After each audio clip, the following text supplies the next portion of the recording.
Welcome back to Access Houston on 97.9 The Box.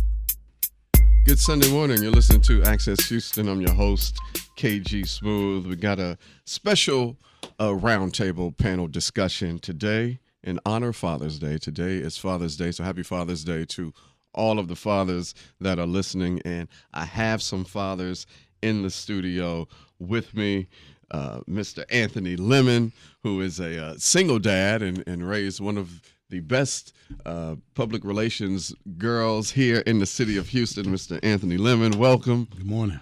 He also helps run the Buffalo Soldiers Museum, and he is a father as well, along with his husband. Please welcome Desomnd Bertron-Pitts. Good morning. Thank you. Good How morning. And then we also got DJ XO, who will be joining us. Well, first of all, fellas, happy Father's Day. Happy Father's Day. Yeah, and so guys. I wanted to, Mr. Lemon, I wanted to get with you first on being a single dad. You know, single fathers is a term that you don't hear a lot, but you were one. How was that struggle? Being a single dad was special. And actually it started with the day I found out her mother was pregnant. Mm-hmm. And Lamar's classes, daycare, all of that stuff there. But a marriage that came to an end. Mm-hmm. And the courts said, okay, Mr. Lemon, your daughter, you have custody of your daughter. And I was excited. It didn't take much of a change because I'd always been in her life. Mm-hmm. But that just meant I had to step it up to another level. Mm-hmm. And I have no regrets for that. Yeah. With being a single dad, in terms of the struggle,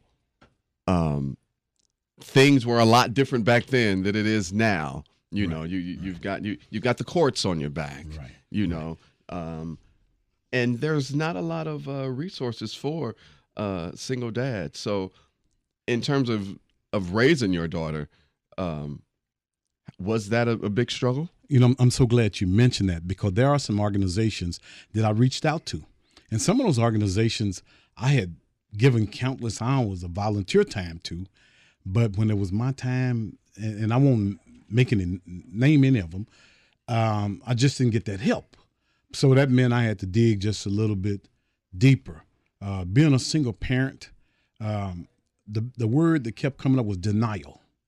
I had to deny myself a whole lot and invest and reinvest in her because she was only 11 years old at the time I became a single parent. So the denial meant I had to put aside some of the things that I did on a normal and a regular base and put her into different things that would keep her busy, keep her focused, keep her positive.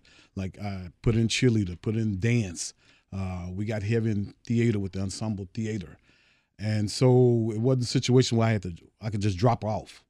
I had to be right there and be involved. Yeah. You're listening to Access Houston. We've got our Father's Day panel. Desomnd Bertron-Pitts with the Buffalo Soldiers Museum. You have a very unique, interesting story. You and your husband have a child, but the biological mother wanted the child back. Please tell us your story and that whole process. Yeah, so we are foster parents. So we go through DePilshin Children's Center, and they have a wonderful program where they match single parents, dual parent homes with children from infancy to 18, 19, 20-year-olds. And we actually don't have her now, but we had a young girl, a 2-year-old. When she came to us, she was 2. We had her for a year and a half. And the process, we went through trainings, like he talked about organizations that he reached out to, but with DePilshin, it was more organized. So through that program, you actually have all the tools. They give you the training on how to deal with in certain situations, first aid training, CPR, all of that, all of the 9. So we had background. So we had that training going into it. But what was difficult, and I actually just talked about this a few moments ago, is when she was going back to her mom. So there's a certain program that parents have to follow, whether it be like rehab or, 30, 60, 90-day program that they have to get into in order to be able to get the rights back. So a year and a half after we had her, the mother completed the process, and she was ordered to go back home. So that was a really difficult process because of the attachment. And not only for my husband and I, but my mom, my grandmother, she had become a part of our family. But the foster care system for us it was really important for us to be involved in that because we have friends who've come out of the foster system. And it's kind of twofold. There's some who really hated the process, and there's some who had great foster parents. And they're some of the most successful people, in our state. And so we wanted to be a part of that.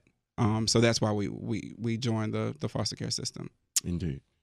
You're listening to Access Houston. We got the Father's Day panel here today. Mr. Lemon, you wanted to touch on something? Yes. A few minutes ago, you asked me about reaching out to resources. I can remember shortly after the divorce, we were going through a lot of changes, and that flowed over into her classroom. My daughter, speaking of Latoria, and so one day she had a really bad day at school. Bad. So the counselor called me, and I said, you know what, I'm leaving work. I'll be there in a minute. So while I'm driving, I'm thinking, what can I do? I reached out to these other organizations, no help. And I remembered her favorite radio station, 97.9 The Box. So I called up there and I said, I'm on my way up there. I need somebody to talk to my daughter. So when I got there, I talked to the receptionist. They stepped out in the hall. They had a few words. And my daughter asked me if she could talk to her favorite DJ at the time. And he just happened to be here. And that started a relationship that they still make contact with each other today.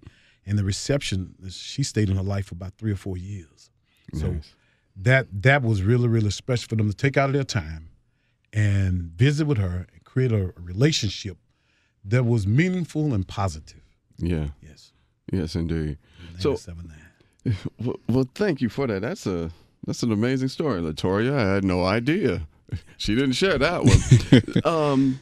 But Desmond, your situation is so unique because this country is still having a time just accepting same-sex love, same-sex marriages, all of that. And God forbid that you want to try to have a child, right? Can you speak on what you and your husband went through, any backlash or any of that is relatable to anyone else who may be in your situation?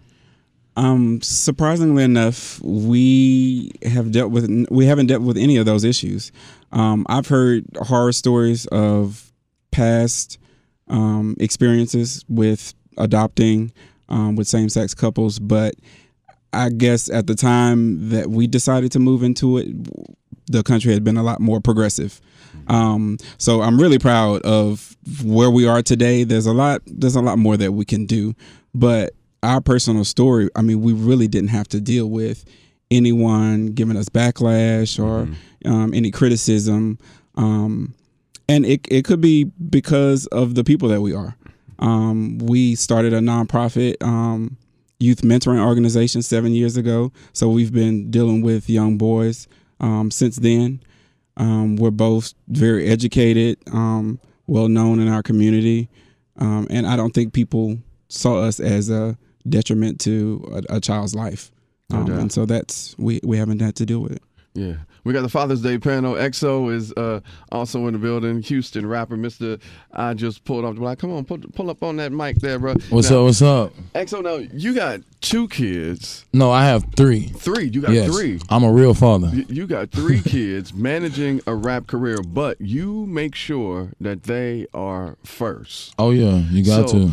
Talk about that juggling act and balancing being a real father, being there, being present, and doing what you do, because you got your hand in so many things. Man, I feel like the number one thing when it comes to that is really teamwork. If you and the parents of your kids, if y'all don't have a solid foundation and a real plan, then it'd be a lot harder. But like, even though we're not together, we understand that we have kids together, and we have to deal with each other. So as long as you have that and it's solid, it could work. What has been the toughest thing being a dad and a producer / writer / rapper / artist / market icon? Those nights when you're in the lab and you got deadlines, you got to finish stuff, and she crying or she want to leave, or he hungry, or things like that. So you got them with you, like, for real. They be in the studio with you. Yeah, like my daughter was in the studio with me yesterday. She in there eating at McDonald's, running around. I got like a little basketball court in my lab, so she was in there trying to play basketball, everything. Yeah. Yeah, they be around. For all of you guys, what is the most rewarding thing about being a father? Just somebody that looks up to you, and feel like you're their hero, Like my father wasn't really around like that when I was, coming up. So mine neither. We gonna get into that next. You feel me? So it's like, it's one of them things where I just always told myself, like, I'ma always be there, for my kids. So that's kind of the driving force, behind it too. Also. Yeah, Des. I think for me, it's just being a part of a person's life, a young person's life. Being able to contribute what you've learned, the things that you've done that could have been done differently, being able to express that to them so that they don't make some of those same mistakes. I think that's the really pivotal point of being a parent, is making sure that you provide them with the tools and things that you've learned along the way, although they're going to make their mistakes. But you have to do the best, to the best of your ability to make sure that they understand, the real of what happened. And I think that's what my mother did with me. She didn't give me the sugar-coated, right. I didn't do, I didn't skip school, I didn't do this. She gave me, the real story of things that she did, and, to keep me, informed of what life is really about. And I think that for me is most important. Mr. Lemon. Wow. This could take a while. You're planting seeds all along. You're nurturing, you're watering, and you don't always see that plant right away. But you got to keep going. You got to keep planting. So now as she's aging, I'm starting to see some of those things that I said, man, I really wonder if I was getting to her. I really wonder if that sunk in. I really wonder if she's feeling me where I'm coming from. Because I had to give her the man's point of view of life on a whole lot of things. So I was blessed with the receptionist here that talked to about the latest thing. But the reward was, and still is, I'm seeing some of it now. Some 15, 16, 17, 18 years later. And it's speechless. Like my man said, there's no better feeling. I cannot understand a man that don't want to take care of his kids. Me neither, Mr. Lemon. Because I dealt with that, as well as a lot of black men have, I'm sure. Grew up in a single-parent house. My father was a musician, a.k.a. he was a whore. Okay, he had 11 kids by 9 different women. Me and my brother, we're the only two that's by, the same woman. And I remember him coming around, I think I was like 10 or 11 or 12, something like that. And stuck around for all of 10 days, showed up like, hey, I'm your father. Okay, my mom introduced us, tell us what the deal is.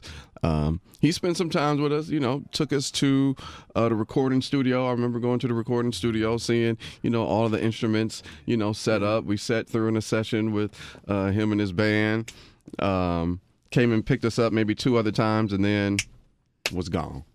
Next time I saw that man was on my 18th birthday. I was walking into a Pizza Hut. Me and my mom had took me to Pizza Hut.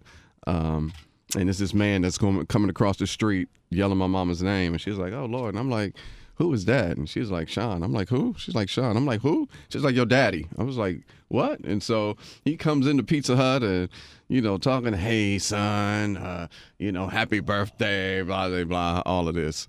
And I'm just, I don't know. I didn't even know how I felt in that moment because I'm like, bro, the last time I saw you, you disappeared. You ghosted on us like a magician. I didn't even know, what was what. And so that summer, tried to, build some sort of, relationship, have some sort of rapport with him. And at that time, he was too demanding for my liking. And I'm like, bruh, you have not been here at all. For you to be so forceful, telling me what to do, making sure that I call you dad. You didn't even earn that, bruh. You didn't even earn that. So no, I'm not going to do these things. And then so our relationship, was estranged. And then when I got in the radio, with him still making music, he hits me up out of the blue like, oh, hey, I got this record. And I'm just like, what in the world is this? You know what I mean? But there was something deep down, I just wanted that connection. It just never happened. And then so the last time, and then there were, little spots dipping in and out or whatever throughout, my adulthood. And then I remember when his side of the family had a family reunion, and I had to go and I had to confront everybody on that side. Here I am, 30 years old, addressing these folks about, my childhood and why they weren't being there. But they weren't ready to tell the truth or receive it or even admit their wrongdoing. So my dad died last May. When I got let me back up. Before that, the weekend when Harvey happened, I flew home to Dayton because, that was the Mayweather-McGregor fight. I flew home because my brothers was throwing a fight party. And so I went, ended up getting stuck because I couldn't get back to Houston because of, the flooding and stuff from Harvey. And so as I was there, I reached out to him yo, I'm in town, let's link up. Oh, son, okay, cool, let's do this. Some years have gone by. So in my mind, I'm thinking okay, maybe he has, come around. He has, a relationship with, my other half siblings. All right, I'm the firstborn. Let's get up. The man canceled on me 3 times. He was supposed to get up one day. Something came up, boom. We scheduled the next day. Something came up, boom. We scheduled that Friday. I'm literally on my way to meet him where he said meet him. And then he calls me and something came up. I ain't going to be able to meet up. And then at that moment, I just turned around and then I was mad at myself.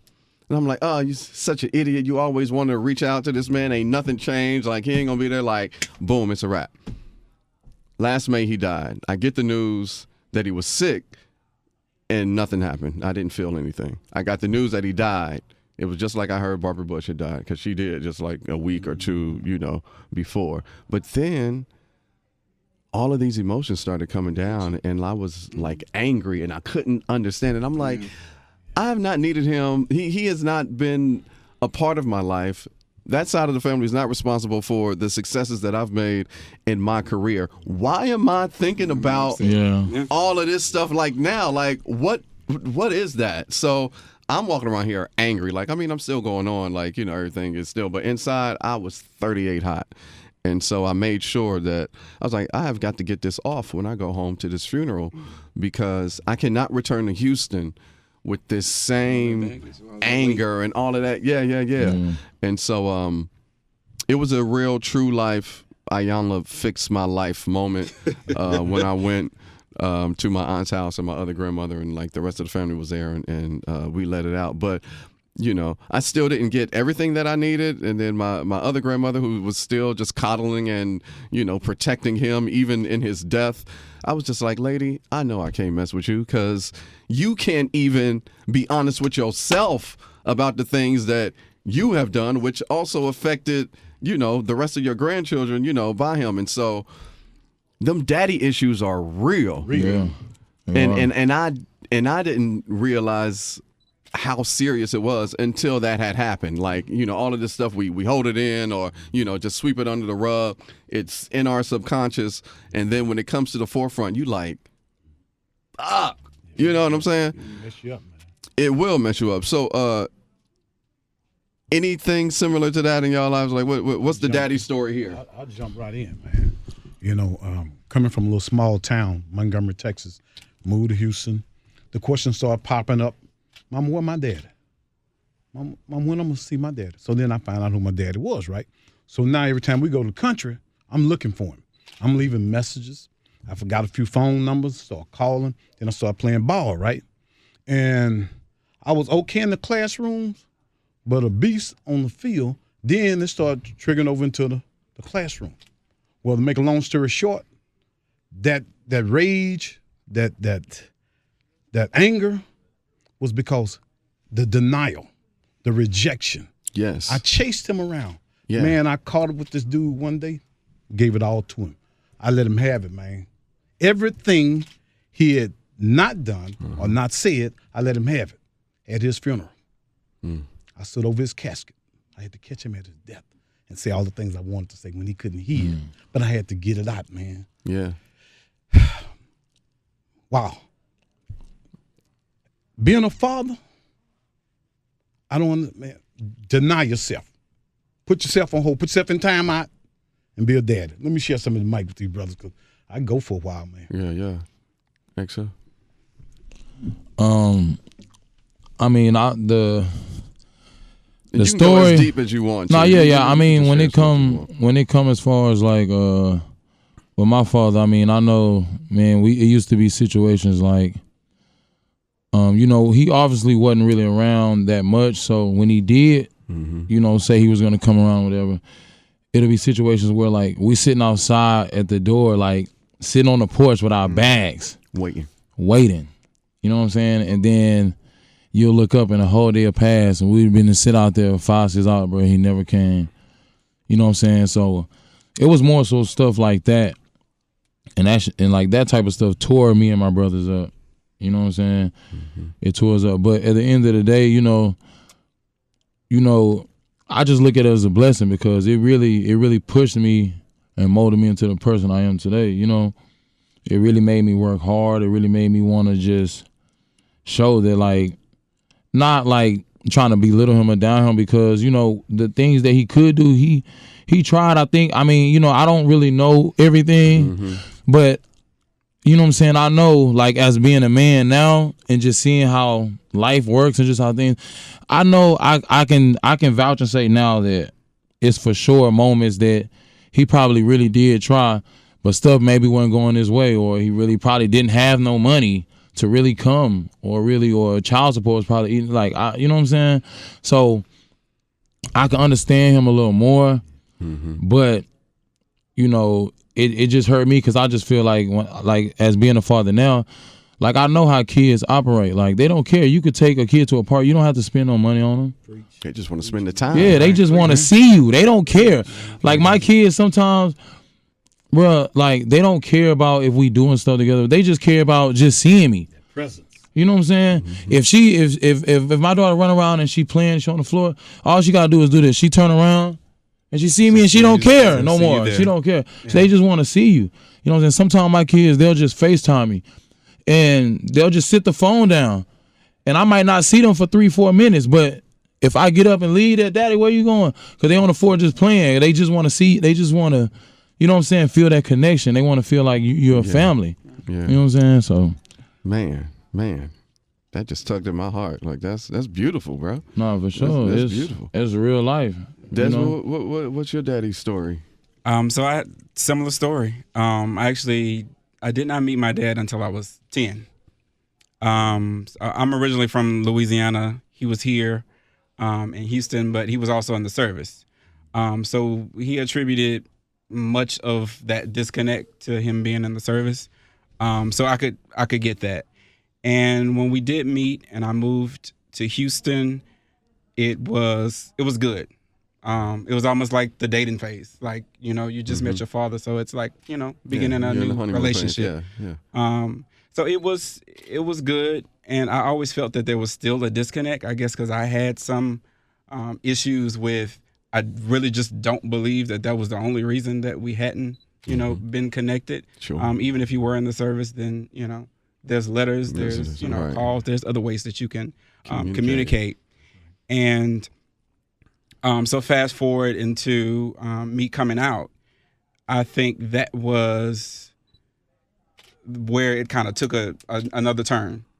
So he was still a part of my life. My grandparents are the best people on earth. They're really part of the reason I am who I am today. And so those are his parents. And they're the founders of the museum that I work at. So there was always a connection there, but it was more so through them, and not between us. And when we had the discussion about, me coming out and the feelings that I was having, he didn't take it well. And the conversation was a little, it was a little tough to deal with. And I kind of did what you did, like kind of retreated, like I don't need this. And I don't, he hadn't really been a part of my life recently. So, why am I upset? And I talked to my mom about it, and they still communicate. And we still have conversations, but it started getting to a point to where it was almost like he needed something. And that's when I would, get a call. And he's still here, and we're still in communication. It's just really limited. And he was a part of my wedding. I got married 3 years ago. He was there. So it's still there. There's still a connection, but it's really strange. And we just haven't had another conversation. And when people ask me about, about my father, I was like, well, he's somewhere. I mean, he's in Houston. Like, I don't know where he lives. We have each other's number. He actually called me a few days ago. So it's still kind of touchy for me, because I've always seen my grandfather as my father, and people actually thought that was my father. And that's sad to say, because that's who they always saw me with.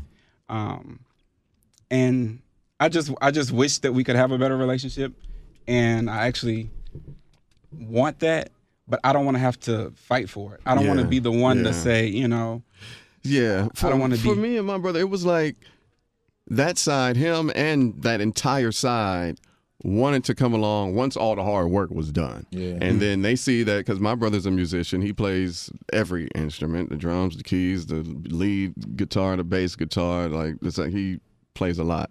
And so it wasn't until he became a successful musician in the region, and then becoming a producer, like for other artists, in that area, and then me getting in radio, like, oh, my son's a musician, my son's on the radio, this, that, and then, want to ask these favors and all of that. And I was just like, yo, like, this is whack. But what I can get from all of our stories is that they taught us what not to be. Yeah, I agree. They taught us what not to be. Fellas, oh, man. We could talk this the whole hour, man. This was good. I got to wrap this up, though. The Father's Day panel, man, I really appreciate y'all coming through and speaking your story and your truth. Mr. Anthony Lemon, Desmond, DJ XO, man. Happy Father's Day. Thank you. Thank you. And thank y'all for coming on and having this. I hope that y'all be willing to do this again. Yeah. Oh, for sure. No doubt. Easy. So I appreciate y'all so much. And thank you for listening to Access Houston.